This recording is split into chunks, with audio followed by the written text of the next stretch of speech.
Welcome back, everyone. We're diving deep today into a topic that, well, kind of gives me the chills. Prehistoric monsters. You know, those creatures we think are long gone. Oh, yeah, the stuff of legends. Right. But you sent us some accounts and some evidence that suggests some of these beasties might not be as extinct as we thought. Intriguing. Yeah, so we're going to tackle two stories today, one from deep in the jungle and one from, well, even deeper in the ocean. Sounds like a recipe for nightmares. Yeah, a little bit, but hey, that's what makes it fun, right? First up, we're headed to South America, to a place shrouded in mystery and local legends. Ah, South America. So much unexplored territory there, so much we still don't know. Okay, so imagine this. You're trekking through a remote, unexplored jungle. I'm talking dense vegetation, the kind that swallows sound. I can practically feel the humidity. Right, and this place has a name. It's called El Valle Perdido, which translates to the Lost Valley. And there's a reason it's called that. Locals say people go in and just vanish. Well, that's not creepy at all. No, not at all. And the people who do come back, they tell stories of monstrous creatures, things out of nightmares. The kind of stories that make you think twice about venturing into the unknown. Exactly. So for years, it was all just, folklore, campfire stories.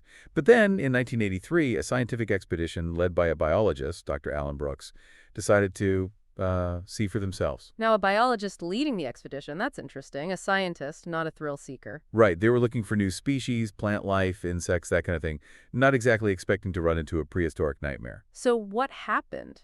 Did they find their new species? They found something all right. As they went deeper into the jungle, they started finding these huge footprints, like 3 feet wide, pressed deep into the earth. 3-foot wide footprints, that's not something you see every day, and certainly not from any known animal in that region. Nope. And then there was a silence, like the whole jungle just stopped breathing. Ooh, that's spooky. That unnatural stillness, like nature itself is holding its breath. Yeah. And then the storm hit.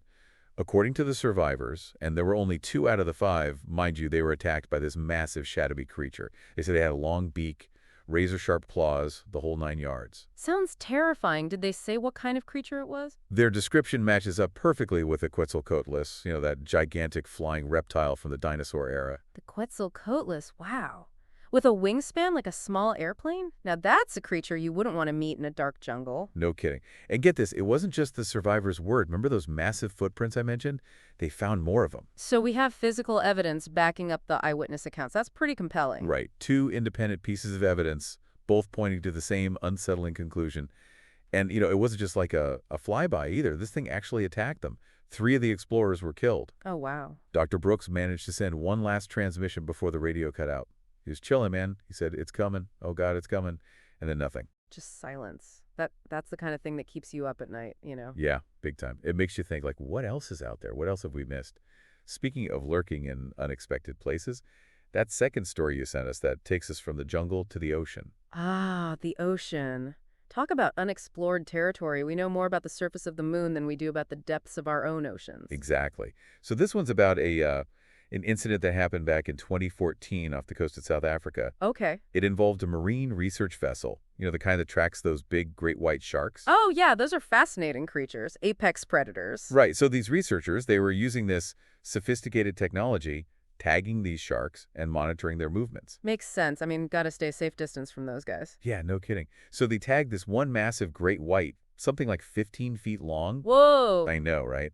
We were tracking it, seeing where it went, how deep it dove, all that. And then suddenly, boom, the signal from the tracker just went nuts. What do you mean nuts? Like it plunged thousands of feet way deeper than a great white should be able to go, and then poof, gone. Silent. That is strange. Great whites are powerful, but they usually stick to shallower waters. Something must have spooked it, or... That's what they thought at first, maybe a malfunction, a glitch. But weeks later, they managed to recover the tracker. And the data they got from it, well, it just made things a whole lot weirder. Okay, I'm officially intrigued. What did the data show? So right before the tracker took that deep dive, it recorded this massive temperature spike, like over 30 degrees Celsius. It's like the shark suddenly ran into something incredibly hot, or something with an incredibly high body temperature. Wow, that's a significant jump. Whatever the shark encountered, it wasn't just big, it was also generating some serious heat. Yeah, and there's more. The data also showed the tracker moving horizontally, like really fast, after that temperature spike, as if it was being carried away by something, well, something huge and powerful. Okay, so we have a deep dive, a temperature spike, and then this sudden, rapid movement. That doesn't sound like any normal shark behavior. Nope, it's like it ran into something it couldn't escape, something strong enough to drag a 15-foot great white down to the depths. And that temperature spike it makes you think, right? Like, could it have been some kind of predatory event? A predator big enough and hot enough to take down a great white. You know where I'm going with this, right? The megalodon. Bingo.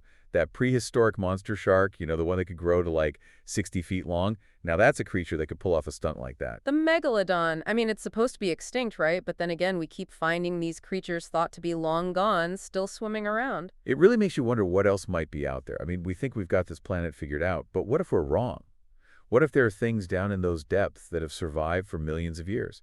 Creatures that defy everything we know about extinction and evolution. It's a pretty humbling thought. Makes you realize how much we still don't know. It really makes you think, what else might be down there? Like, the megalodon gets all the attention, but there's so many other prehistoric sea creatures, right? Oh, absolutely. Tons. Think about the plesiosaurs, those long-decked marine reptiles, from the dinosaur era. They were like perfectly built for life in the water, streamlined, powerful flippers. Yeah, I remember seeing those in, like, dinosaur books as a kid. Right. And some of them, their necks were longer than their whole bodies. Wow, that's wild. So, like, picture one of those swimming next to a modern whale, huh? It's mind-blowing to even imagine. And speaking of whales, remember that bloop sound? The bloop. Oh, yeah, that was back in '97, right? Yeah. That incredibly loud underwater sound they picked up. It was, like, all over the news. People thought it was like a giant sea monster or something. Right. It was so powerful, so strange. I mean, initially, everyone was speculating, could it be a creature bigger than any whale we know? So what was it in the end? Did they ever figure it out? Yeah, they did. It took years of research, but scientists finally determined that it was most likely caused by large ice shelves breaking up in Antarctica. Oh, so no giant kraken. Bummer. Not this time. But it's kind of cool that for a while there, we actually entertained the possibility, right? Yeah, I guess. It kind of shows how much we still don't know about the ocean. Absolutely. There are still things out there that can, completely stump us. That's what makes it so fascinating, right?